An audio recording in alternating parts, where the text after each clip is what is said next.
Malta għandha tkompli tikber f'ambjent li jkun xhieda ta' rispett u libertà filwaqt li l-progress jippromuovi l-ġid komuni.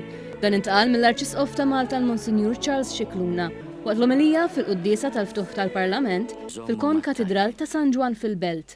Fil-bidu ta' din il-leġislatura nawgura u nitlob li bl-impenn u d-dedikazzjoni tagħkom Malta tkompli tikber f'ambjent fejn tassew nagħtu xhieda ta' rispett u ta' libertà u tal-kapaċità li minkejja differenzi aħna ngħixu ma' xulxin u l-progress tagħna ikun tassew il-promozzjoni tal-ġid komuni. L-Arċisqof irrefera żjara tal-Papa Franġisku f'Malta x-xahar li għadda u semma d-diskors li għamel fl-ewwel jum tiegħu fi żjara ta' jumejn f'pajjiżna.